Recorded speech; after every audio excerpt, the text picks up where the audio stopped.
नमस्कार, मैं हूं आपके साथ अंजना और आप देख रहे हैं न्यूज 24 एक्सप्रेस प्लस।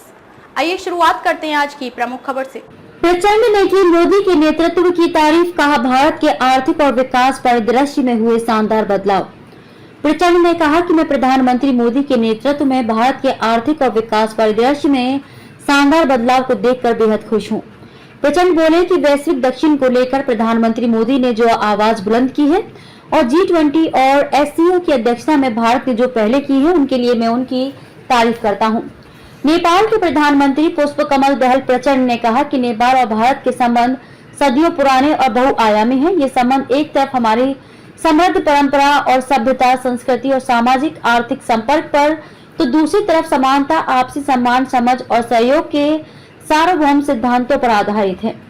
उन्होंने दिल्ली के हैदराबाद हाउस में PM नरेंद्र मोदी के साथ हुई वार्ता की जानकारी देते हुए कहा कि दोनों ही पक्षों ने व्यापार, संपर्क, निवेश, जल शक्ति, ऊर्जा, व्यापार, सिंचाई, बिजली वितरण, पेट्रोलियम पाइपलाइन, सीमा पर एकीकृत चेकपोस्ट व जमीनी व हवाई संपर्क के क्षेत्रों में इन संबंधों को और मजबूती देने के तरीकों के बारे में चर्चा की है।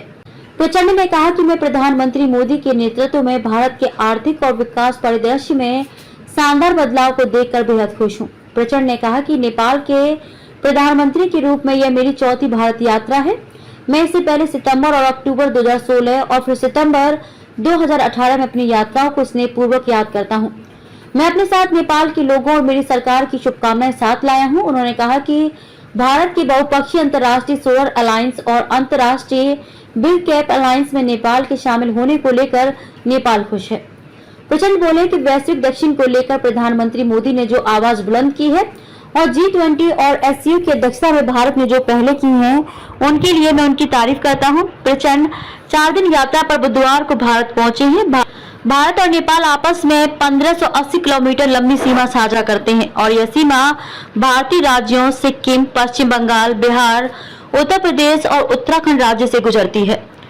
हर ओर भूमि से घिरा नेपाल जरूरी वस्तुओं और सेवाओं के आयात के लिए भारत पर गंभीर रूप से निर्भर है। समुद्र तक नेपाल की सबसे नजदीकी पहुंच भारत के रास्ते से ही है और समुद्री आयात भारत के रास्ते ही होता है। इन समझौतों पर हस्ताक्षर विदेश सचिव विनय क्वात्रा ने कहा कि PM मोदी और PM प्रचंड के बीच द्विपक्षीय संपर्क और सहयोग के तकरीबन हर क्षेत्र पर चर्चा हुई। क्वात्रा ने दोनों नेताओं की बैठक के बाद मीडिया से कहा कि पश्चिमी नेपाल में 480 मेगावाट की फुकोट कर्णाली पनबिजली परियोजना विकसित करने के लिए NHPC इंडिया ने MOU पर हस्ताक्षर किया है। इसके अलावा 679 मेगावाट के लोअर अरुण प्रोजेक्ट के लिए भारत की सतलुज जल विद्युत निगम SJVN ने परियोजना विकास समझौता किया है। SJVN की ओर से 92 अरब 68 करोड़ नेपाली रुपए के निवेश प्रस्ताव को इसी अप्रैल में प्रचंड सरकार ने मंजूरी दी है।